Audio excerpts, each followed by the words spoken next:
This is Shaq Fu, and we don't talk. Did you ever play Shaq Fu though? No, I did not. I definitely have seen it. Okay. Well, I'll bring it over one time. All right, are you ready now? Okay. I thought this was real. Okay, go ahead. Yeah. do I just keep this? No. Is this our intro now? I hate it. Damn it, it's here. This is TNC Movie Nights. We're still talking Shaq Fu, and Brandon's loving it just as much as he always is for everything, because he's a buzzkill. I'm kidding. He just doesn't understand the beautiful glory that is Shaq Fu. It's a terrible game. Why am I still talking about this? We're reviewing Legally Blonde. Why am I talking about Shaq Fu? This is important. Shaq Fu, goodbye.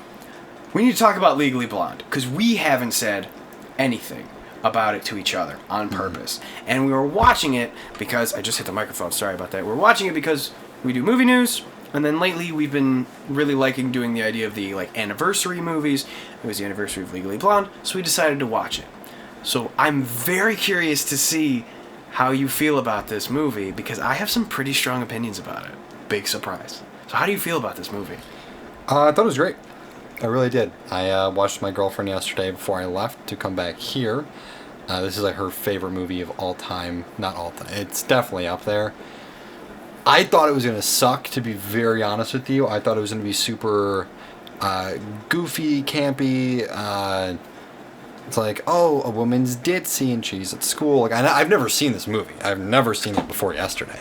So I thought it was going to be kind of mocking a woman trying to, do bigger things, and I really liked it, actually. I thought it did a lot of things really well. There were some actors in there that it was really cool to see, like Luke Wilson, Victor Garber, Holland Taylor, and of course Reese Witherspoon. Oh, and Ali Larter too. I really like all of them. So yeah, it was super cool to see them in this movie, and it's so weird not seeing it after 20 years. But I finally did. Feels good. But yeah, just to kind of start off like that, I really do enjoy it. I'm right there with you, man. Sahara was the same way. She's seen this movie 1,000 times. She loves this movie. She thinks it's criminally underrated, and I wholeheartedly agree. It's so smart for how stupid it is. It's so well developed. Self-awareness, we talk about it all the time, but it really is important to know what you are. And I really, really love how they, for how outlandish this movie is at times, how real it also is, and how well they establish things.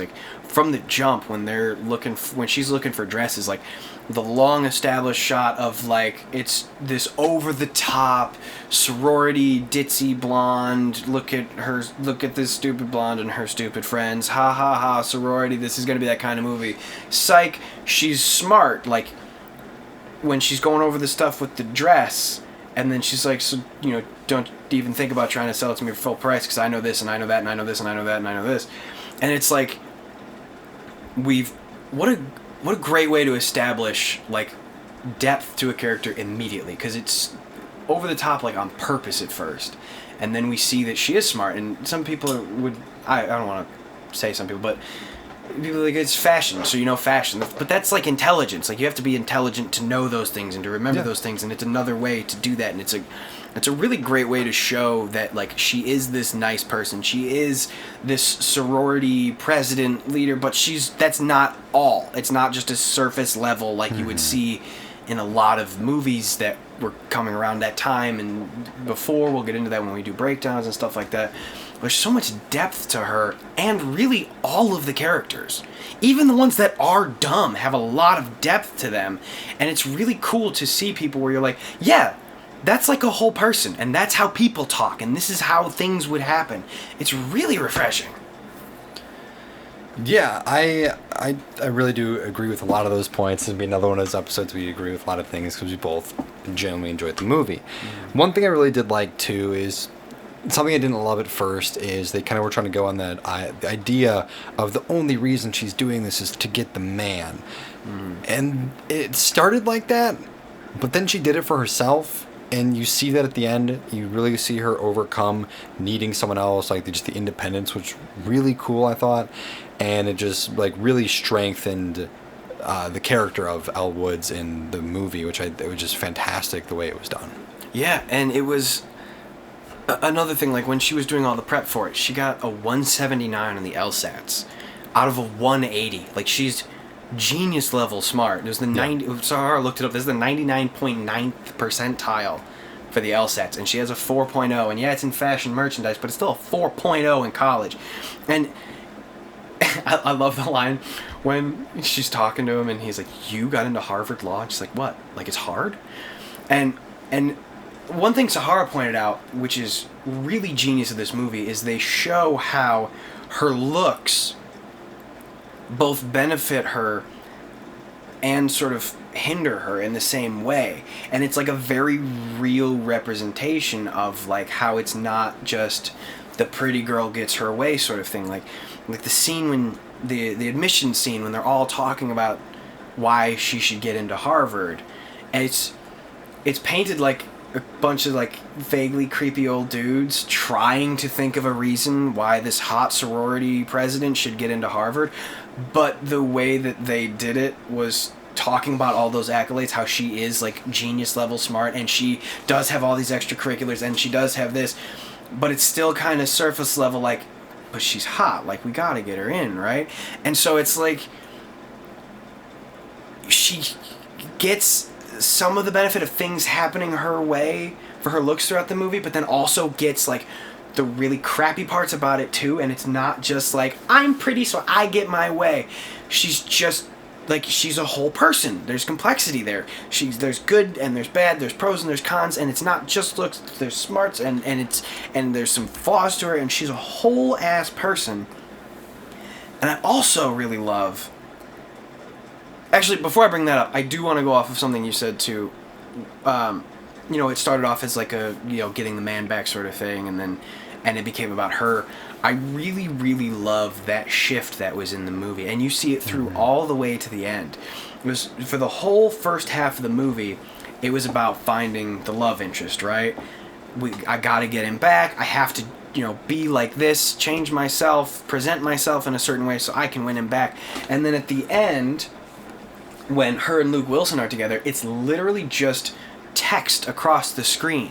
It had nothing to do with, like, that wasn't a major moving point in the plot. It wasn't a huge conflict. It was just like, oh, you know how she's like going to be a lawyer and she's graduating and she was elected as class speaker.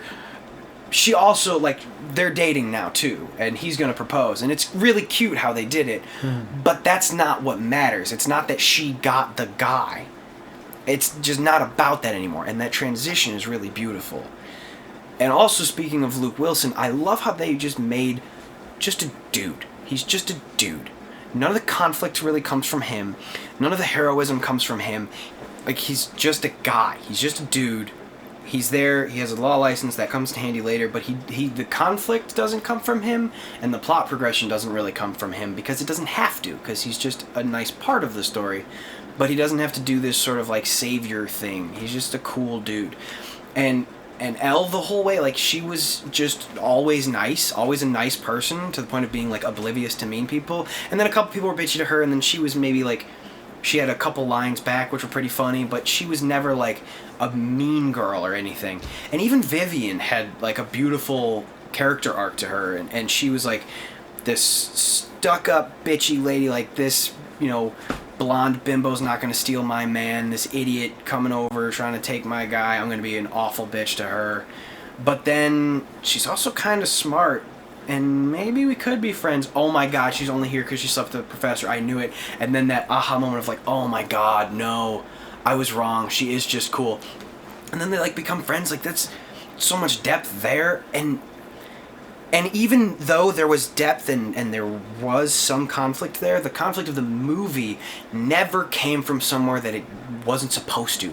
And that's, I think, a really big determining factor between crappy movies and good movies. Like, a crappy movie would have had that scene where the professor's hitting on her, and then Vivian overhears it and then thinks something wrong, and then she rejects the professor and then quits. that would have been 35 minutes of the movie of here's a simple misunderstanding that no one's going to talk about and everyone's just going to think something that's not true, and it's going to be a huge point of conflict, and it's going to be a huge part of the story and a huge part of the conflict, and it's so not necessary. It doesn't need to happen.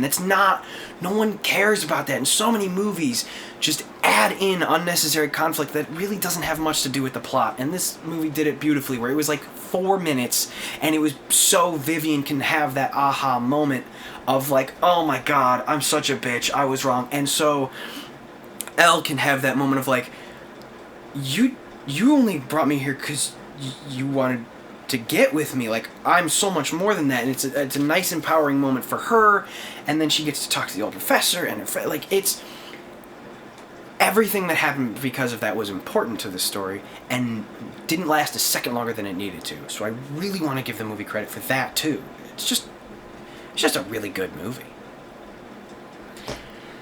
A couple things that I do want to touch on with all of that is kind of the counter side of it that I saw is bad movies. Not only would they have gone into that for 35-40 minutes about the, Elle getting hit on by the professor and then Vivian finding out and then all that, either going into it way too deep or like having that scene and then never touching back on to seeing Vivian being like, oh, just like completely, like just Vivian being kind of gone from the movie like the rest of it, because that is right at the end. That's the last like 20-30 minutes of the movie probably. So it was nice to get that quick resolution on how fast they did it, and the build-up was really good. It was, like you said, like probably 4 or 5 minutes, and it was meaningful to the movie, and they did it really well there. Something else I wanted to bring up, though, that Madison mentioned after we watched the movie is something she really loved, is that even though Elle has this, path that she goes through of kind of being the, I'm here, this is fun, I'm here for the boy, and then getting really serious about it, she never changes her look.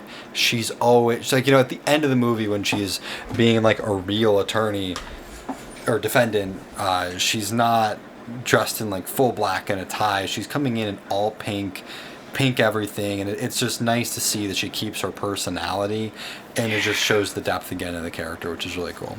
Yeah, I totally agree, man. It's such like an empowering thing. And it's like the opposite of what Grease did, where it's like, you should change yourself in every way for the guy. It's just like, no, man, you're rad. Be you. You deserve way better than some crappy dude.